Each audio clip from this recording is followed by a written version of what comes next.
sa découverte du coup. Ah, découverte, vas-y. Ça va être à moi. Je vais parler de Wonder Egg Priority. Oh waouh. Ok.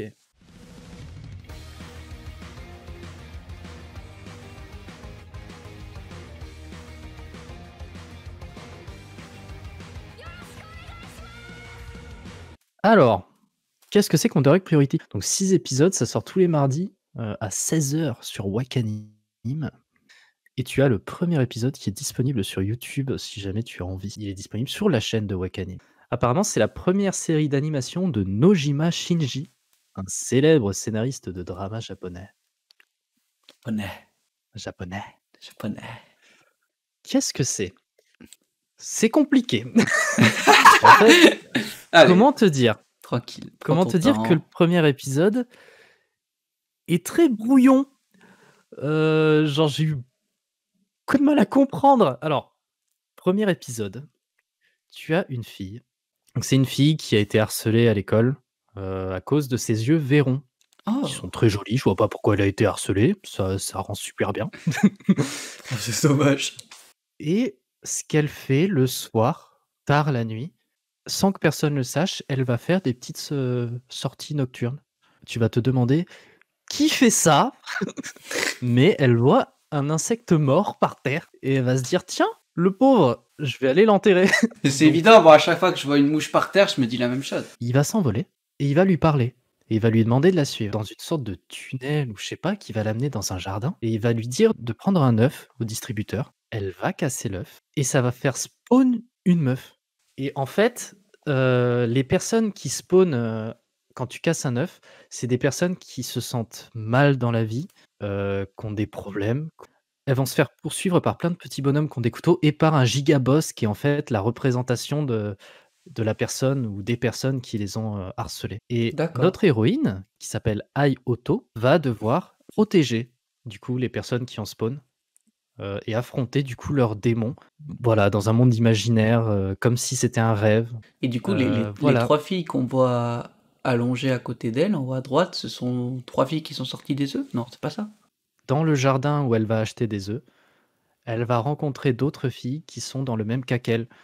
Et elles qui, du coup, étaient des personnes plutôt seules, non seulement elles vont aider des gens, elles vont se rassembler et devenir amies, tu vois?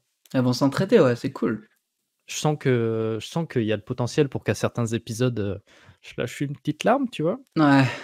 Mais franchement, c'est sympa. Les graphismes sont super beaux, je trouve. Les expressions des personnages et tout ça, je trouve ça rend vachement bien. Et la personnage principale, elle est super attachante. Elle est adorable, elle est attentionnée envers ses amis, tout ça. Et tu comprends pas trop. Il y a un petit parallèle parce que elle est seule, tu vois, et elle veut pas voir les gens, elle reste chez elle, elle va pas à l'école. Mais quand elle sort et qu'elle va aider les gens et qu'elle rencontre les autres filles et cetera, bah, bizarrement, c'est elle qui s'exprime, c'est elle qui sourit et qui parle et qui est expressive, alors qu'elle devrait pas parce que de base, c'est une personne qui est seule, tu vois? Et traumatisée et qui sort pas. Et Mais tu peux te voilà mettre et facilement à sa place, en fait. Tu la comprends, en fait, cette jeune fille. C'est assez bien fait pour que tu la comprennes et du coup, tu te de mets à ouf. sa place et t'es touché par ses actions et par sa vie. Bah, tu envie de l'aider la pauvre petite. Elle a l'air sympa. Puis ça aborde vraiment tous les thèmes, hein, tu le harcèlement sexuel, t'as la dépression, le harcèlement à l'école, les envies de suicide et cetera, hein. Ça aborde ces sujets-là qui sont assez sérieux. Ah, tu m'as bien chauffé, là. Voilà. Eh beh, J'ai bien envie écoute, de voir ça et d'essayer, en fait, de comprendre cette petite, qu'est-ce qui fait qu'elle en est arrivée à devoir chasser des œufs et quel est son traumatisme et comment est-ce qu'elle arrive à le battre. j'aimerais bien Franchement, avoir, ouais, bah, si ça te chauffe, hésite pas, hein. J'aimerais bien avoir ton avis sur le premier épisode parce que c'est vrai que tu regardes le premier épisode et tu te dis: «Mais what the fuck?»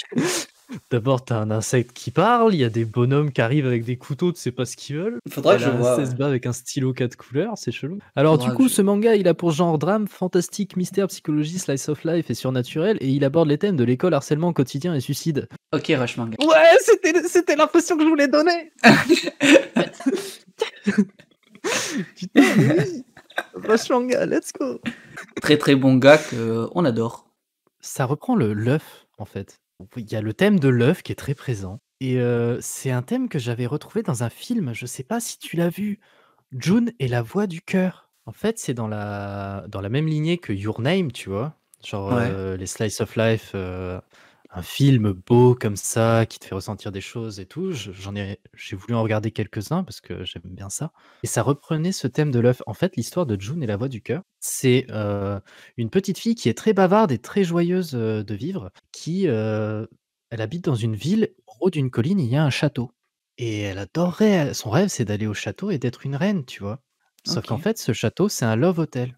Une fois, observant le château, elle va voir son père qui sort du château avec une dame. Du coup, elle va le dire à sa mère, tu vois? Elle va lui dire: «Ouah, j'ai vu papa, il est allé au château avec une dame et tout. Tu crois que il va être un prince et tout?» Sauf que du coup, la mère, elle va comprendre ce que ça veut dire. Du coup, les parents vont se séparer et ils vont rejeter toute la faute sur la fille en Ah, c'est disant que, terrible. bah, c'est de sa faute parce qu'elle a trop parlé. La petite fille va être traumatisée et elle va s'imaginer une identité d'un œuf. Ah, c'est un œuf mousquetaire, il a un petit chapeau et petite moustache là, il fait: «Así, así, Si el señor. tamago, así» et l'œuf va lui jeter un sort et va lui prendre sa voix. Du coup, OK. elle ne pourra plus parler. Après, tu la retrouves plus tard, donc quand elle est, collège, lycée, je sais pas, où, bah, du coup, c'est chiant. Genre, elle parle pas, les autres la trouvent un peu chelou, tout ça. Sauf que tu sais pas pourquoi, elle va être désignée comme étant responsable de faire un spectacle de chant. En fait, elle va devoir chanter et Merde. elle arrive pas à parler aux gens, ça lui donne, des crampes d'estomac, tout ça, mais elle arrive à chanter. Ah, Et du coup, incroyable! tu vas la suivre, elle va essayer de s'ouvrir aux autres petit à petit, les gens vont l'aider, ils vont essayer de monter un spectacle où elle va essayer de s'exprimer devant tout le monde et montrer à sa mère qu'en fait, c'est pas une ratée qui sait pas parler depuis des années et elle va chanter avec une voix magnifique et c'est un super film et il y avait ce thème de l'œuf qui était repris et je savais pas pourquoi et je sais toujours pas pourquoi. J'ai essayé de regarder un petit peu, apparemment au Japon, l'œuf, en fait, je sais pas comment tu appelles ça, c'est des kanji, les mots? Oui, Heu c'est ça. Ouais, le kanji de l'œuf, donc tamago, apparemment veut aussi dire immaturité. Je sais pas si ça vient de là, ce thème de l'œuf, un truc qui est immature, qui n'est pas fini, donc il faut aider les personnes à se développer, bah, c'est peut-être, pour ça que ce thème de l'œuf est repris, dans ces différents mangas, parce que Peut-être. les personnes se sentent mal et vont devoir Ouais, évoluer pour se sentir bien. c'est ça. Mais ça Bah, m'a fait ça, c'est penser à possible, ça. hein. Mais en tout cas, June et la voix du cœur, si tu as bien aimé Your Name ou si tu aimes bien les films un peu comme ça là, qui te font ressentir des choses, franchement, je te le conseille. J'en ai vu OK, quelques-uns des films comme ça, c'est sympa. bah, j'irai voir. Après, on peut passer au deuxième. Made in Abyss, tu as 13 épisodes sur Wakanim aujourd'hui. Tu as un ou 2 films récapitulatifs un peu à la SNK là, mais enfin, c'est pas ouf parce que du coup, ça passe la saison en accéléré, c'est pas ouf. Par contre, tu as un film inédit, donc qui est la suite, ça je l'ai pas vu, faudra que je le voie. C'est un manga écrit et dessiné par Akihito Tsukushi. Et Made in Abyss, c'est quoi? Au centre d'une ville, il y a un énorme trou qu'on appelle l'abysse. Dans cet abysse, en fait, tu as plein de vestiges et de ruines d'une ancienne civilisation. Tu as beaucoup de gens qui veulent devenir caverniers pour, aller explorer, trouver des reliques rares et tout ça et les revendre à l'étranger et devenir riches, avoir la gloire et cetera. La personnage principale, qui s'appelle Riko, qui est une orpheline, donc elle est dans un orphelinat. Je sais pas pourquoi, c'est bizarre de faire ça, le travail des enfants, c'est pas ouf, mais les enfants de l'orphelinat, ils vont dans les étages supérieurs de l'abysse pour essayer de trouver des petites, reliques pas très rares, et puis les revendre pour faire vivre un petit peu l'orphelinat et cetera. Et un jour, ils vont trouver un robot, un cyborg. Ils pensent qu'ils viennent peut-être de l'abysse et ça tombe bien parce que la personnage principale, elle rêve de devenir explorateur, de descendre dans l'abysse parce que sa mère, en fait, est connue pour être une grande exploratrice et elle a disparu au fin fond de l'abysse. Normalement, tu as pas le droit de descendre dans l'abysse, il faut avoir, un niveau de sifflet. Tu as différents niveaux, tu as le grelot, le sifflet rouge, le sifflet bleu, le sifflet violet, noir et le sifflet de ouf, c'est le sifflet blanc. C'est un pass en fait, pour avoir l'autorisation et aussi pour indiquer ton level, en fait. Genre, est-ce que tu es un ouf ou est-ce que tu es une petite merde? Les 2 personnages principaux, du coup, ils vont essayer de descendre dans l'abysse par un petit chemin, caché et voilà, on va les suivre dans cette, expédition que je trouve incroyable parce que c'est des paysages qui sont magnifiques. Genre, c'est de l'exploration. Il y a pas beaucoup de mangas d'exploration en vrai.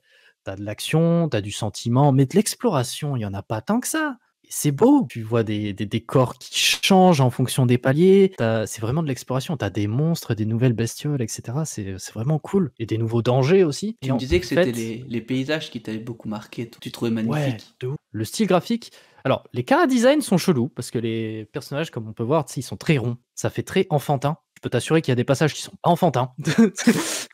Tiens, tiens, Les tiens. passages qui sont durs à regarder. Ce pourquoi tu as besoin d'une autorisation pour descendre dans l'abysse, c'est parce qu'il y a une malédiction. Tu peux descendre si profondément que tu souhaites, mais à partir du moment où tu remontes, en fonction de la profondeur, tu vas avoir des symptômes. Palier 1, tu as des petits vertiges, des petites nausées si tu remontes du palier 1. Palier 2, tu as des très grosses nausées, des mal de tête. Quand tu remontes du palier 3, c'est pas tout en haut, juste tu es au palier 3, tu remontes de 10 mètres au-dessus, tu auras des très gros vertiges, tu auras des hallucinations. Palier 4, tu vas pisser le sang par tous les orifices. Palier 5, tu vas plus avoir de sensations, tu vas pisser le sang de partout, tu vas avoir un comportement chelou. Et palier 6 et au-delà, tu vas mourir, tu vas muter, ton corps il va changer, tu vas devenir un monstre, etc. Ah, mais c'est pour ça que la... Enfin, ah merde, mais du coup, je fais des théories, mais du coup, c'est peut-être pour ça que la mer, en fait, elle est jamais revenue. C'est que lorsque t'es trop bas dans l'abysse, t'es obligé de survivre dans l'abysse. Waouh, ça a l'air intéressant, ça fait se poser plein de questions. Et du coup, ça aborde des sujets assez sérieux malgré cet aspect enfantin. Du coup, il va y en avoir qui vont faire des expériences sur des gens. Il va y avoir des situations liées à cette malédiction-là qui vont être difficiles à vivre, difficiles à regarder. Enfin voilà, ça a un aspect enfantin. Ça te fait rêver quand tu vois les décors, tout ça. Et il y a un aspect qui est assez sérieux sur certains passages. Et j'ai adoré ce manga. J'ai adoré. J'ai trouvé ça trop bien. Mais mec, incroyable. Ça a vraiment trop bien. Faudra voir. Moi, c'est vraiment le chara design, effectivement, qui m'a un peu dérangé. Mais Ouais, ouais, je me suis les arrêté un peu visages trop ronds vite. et Faudra tout. que je continue. Très Bah, je curieux, et te, puis je te surtout le même de conseille. savoir les origines du petit bonhomme. Mais oui, le petit bonhomme, il vient peut-être du fin fond de l'abysse. Il sort d'où? C'est un cyborg. What Est-ce the qu'il aurait pas été fuck? fabriqué par la mère même pour retrouver la fille? Oh là là, j'ai des théories dans ma tête. Bouge! Ou alors, est-ce que la mère, elle vit pas avec les parents du petit bonhomme? Ça serait incroyable. Ah ouais, Au fin ouais, fond de de ouf. l'abysse. Donc les genres, c'est aventure, drame, fantasy, mystère psychologique et surnaturel. Et les thèmes abordés, c'est autre monde, malédiction, monstres, robots et voyage. Je Ça le fais à chaque fois, marche! j'adore. Bon, je vais parler moi de Blue Lock. C'est un Oh. manga de sport tout à fait original qui bouleverse absolument